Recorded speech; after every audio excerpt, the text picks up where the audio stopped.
too in here? So no, that was yeah, and then do not forget the English. Because you know the documentation said if you don't pick up your packets early, then mark yourself. So I understood. It's a different size. This is All right, so we just got home, and these are the packets that we got. So they only did it by the bib number, which was really weird. And they tried giving me like a swim cap because it doesn't say if you're doing like the duathlon or triathlon or anything like that. So we got a t-shirt, and then inside the bib thing, we got this sticker, which I guess is for the helmet, and then this is for the bike, but there's absolutely no instructions in here whatsoever, which is weird. And then we have this, and so I guess this is for the beer after the event. This just looks like a coupon, and the shirt, but we already got the shirt, so I don't know why that's on there. And then they also gave us our timing chip. All right, so the first thing we're going to put on is this sticker. We're going to put it on the front of our helmet. Okay, so this is on the front, and now we are left with this to figure out how to put on the bike. Okay, so it's supposed to go like this, but my sister has a high IQ and has decided that she's going to put saran wrap on hers so that it's easy to peel off. Let's watch. Oh, she already messed it up.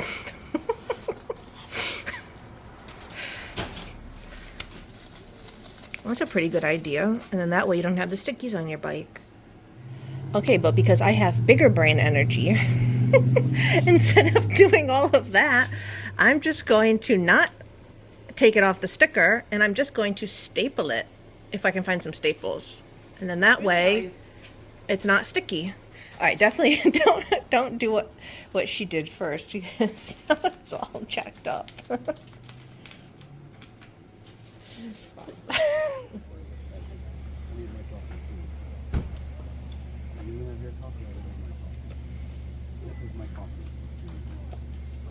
This is the bike I'm going to ride today. It's my Ozark Trail.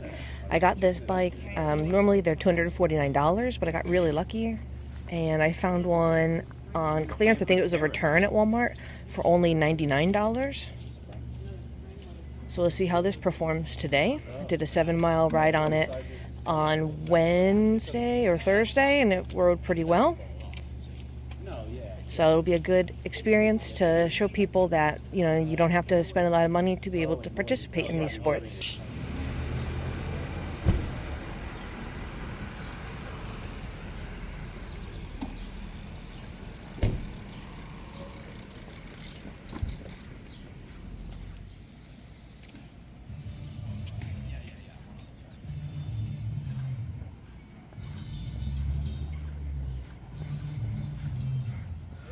Good morning from Lake Gardner in Amesbury, Massachusetts. We are here for the Dam, Tri, and Duathlon. Today, Brian and I are going to be doing the Duathlon. So it's a run 2 miles in the woods, then bike about 12 miles, and then a 3-mile run back through the woods again and out to the street to finish up the loop. So this is Brian's first multi-sport event, his first Duathlon. And this is the second one for the year for me. All right, we got the bike all set up in transition. It's not many people here at all so far. It's supposed to be about 300 participants. Plenty of space for the bikes. So we're just doing the duathlon, so there's really not that much that I need. I just have some water set up, some snacks, and my bike.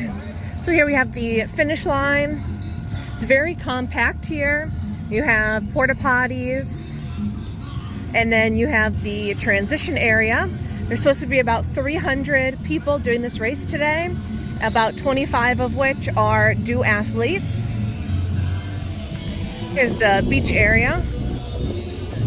So as you can see, this is where people will be swimming. We're doing the triathlon. And I asked my sister why it's called the dam, because I don't see a dam, but the dam's actually over here. I'm going to show you where it is. And here's the dam. So there is, in fact, a dam over here. But we'll be going around this lake on the bike. And over there in the forest is where we'll be running.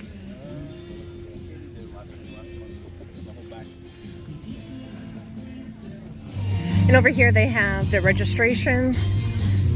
So they have, if you pre-registered, and then they do have same day registration. I'll show you the maps. So because the water temperature is over 82 degrees, it's not wetsuit legal. But here's the course. So this is the run course. So we start here and go around. But this, from here up and back, is the first duathlon run. And then this is the bike course. And the bad hill is right here. A lot more people now.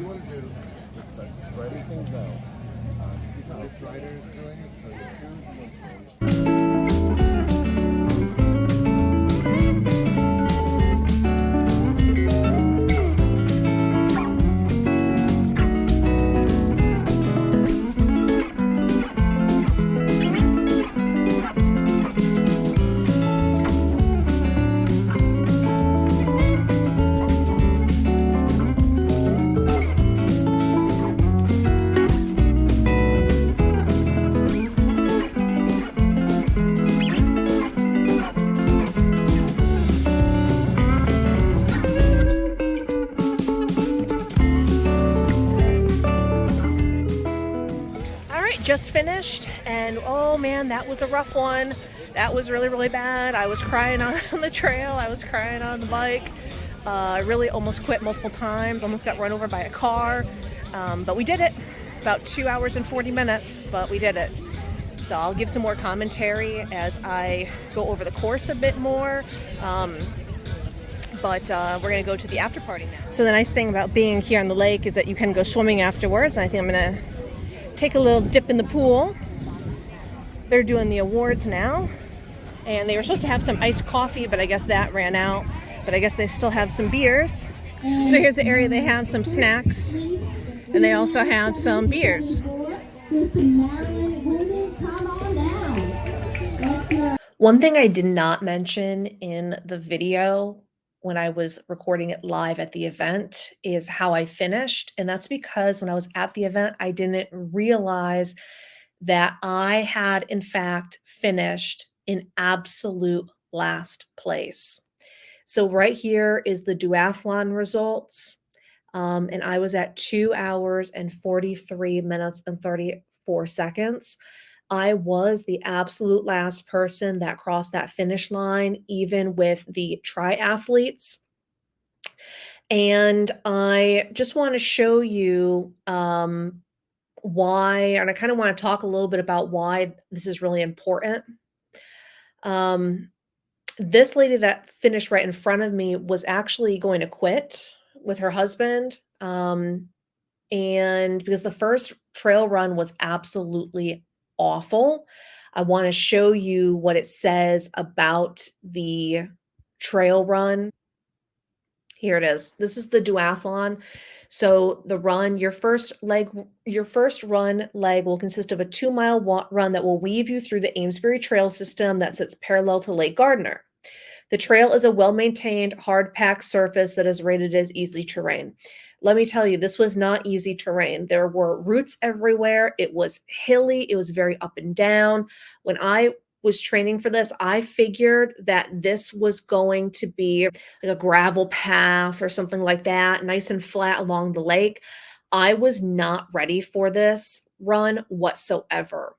And so a lot of us ended up walking this part. The bike was okay. I had practiced beforehand. And then the last run, I knew that I was just going to end up walking that. But if I go back to the results, one thing that doesn't show up, guys, is this, the did not finish list. And I want to actually show you something. So for the duathlon, there were 23 finishers. Okay. For the triathlon, there were a ton. Hold on, I'm going to show you this. There were 221 finishers, okay? And now if I go to the did not finish, duathlon, duathlon, duathlon. So there were 3 people that did not even finish the duathlon. They showed up and they did not even finish. So 3 people with, what did I say, 23 people finished the duathlon. It was ridiculous. It was like 20% of the people did not finish. So even though I did complete or finish in last place, there were 3 people that, yes, they did not finish and they started. Otherwise, like it would have shown up as a no-show or whatever. And then out of 231 or whatever triathlon completions, there were only 3 that did not finish. So I just wanted to show you this because, again, yes, I finished in last place, but a good chunk of people did not finish this race whatsoever.